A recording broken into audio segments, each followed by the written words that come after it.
when I first met you, I thought of my older son right away, because my oldest son is level 3 autism. He's nonverbal, and I'm a person that thinks ahead in life a lot of the time. I think about the future, and I fear for him in those years of dealing with bullying and people being cruel with not understanding or being able to put themselves in another person's shoes.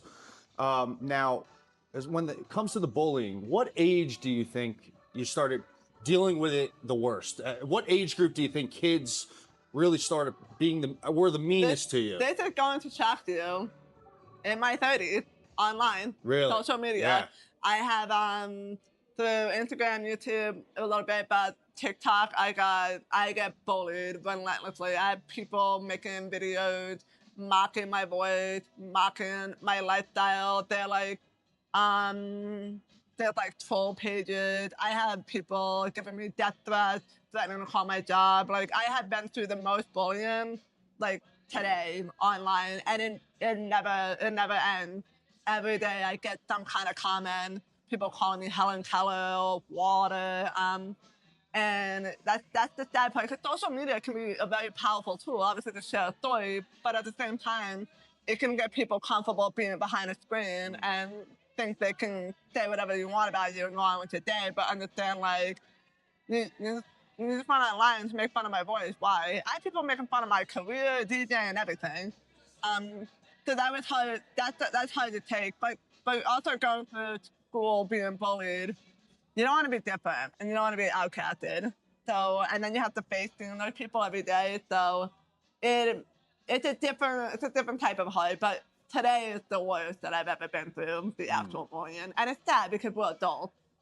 Yeah, that's horrible. And I think that's an important aspect to mention, though, even beyond just, you being an older person and, it's people your age being mean to you. The online aspect is a thing for kids now because, maybe kids don't have the guts to be mean to a kid in school.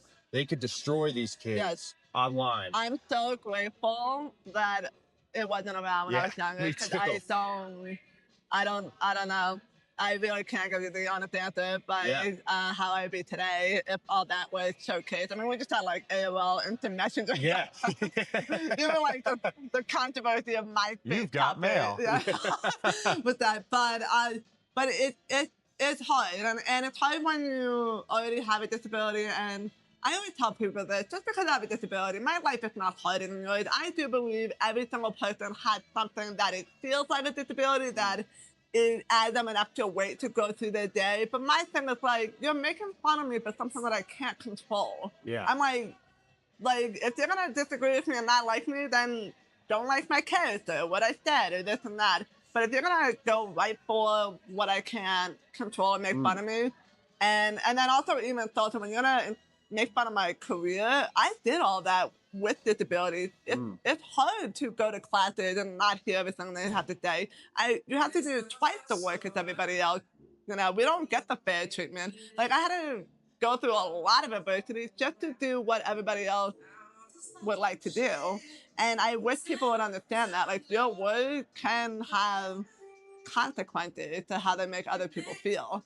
But it takes a long time to understand that it's a reflection on them. And not you, but still, as a person, it's just not fun having to deal with other people. But so again, what would my life been like if I grew up not having anybody say, "Hey, I could tell you're hard of hearing because of your voice. Hey, you talk funny." Like, I think we all be in a better place. Yeah, and I think you just answered my next question. Was a lot of the people that would be watching this will probably be parents of children, who are worried about their children dealing with bullying in life. And I see on your social media a lot, you will post when people talk badly about you or make fun of you. You're gonna put it out there. And I think that's such a great way to handle it. I was going to ask you, what do you think you should tell parents or kids that are, going into a situation where they know they're being bullied or they're being bullied actively now, or their children are being bullied? Yeah, listen, what's the best way to handle it? Is facing it?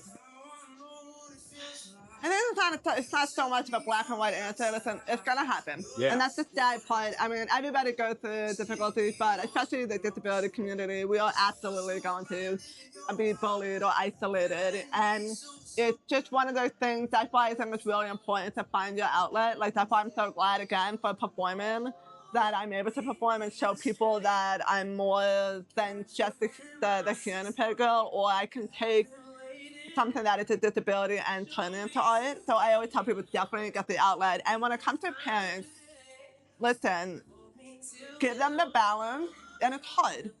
But you have to build up to be strong soldiers. Give us the balance of all your love and all your prayers, but don't be afraid to build up some tough skin. Again, like, we didn't hear no bell. Like, if we get knocked out, boom, we gotta come back. And I always tell people this, like, I do hit rock bottom hard, but when I come back, you better be scared. I always tell people, every time I come back, I'm like, you better be scared, because you get a new motivation. Yeah. But you gotta just keep at it. Don't let them give up. And when you start to realize, again, it's a reflection on them, that helps. But and there's maybe unpopular opinion. I think sometimes it's okay to talk back. Yeah. Yeah. Because people like to think people with disabilities, we are always meant to be these precious, nice people. Because when I start to speak, to kind of clap back to them, they're like, "Oh, you're a bully." I'm like, why? Am I supposed to be this precious, person? No, you can't say something mean to me. Yeah. And not expect a response back. Granted, you need to be classy about it, but just keep pushing through. And just like the rest of your kids, you're setting them up to live in the world without you. And I think that's the toughest part. I'm not a parent, but I just know that's the toughest part about being a parent. You're raising them to be in the world without you. 100%. Yeah. 100%. That was an excellent answer. I appreciate that.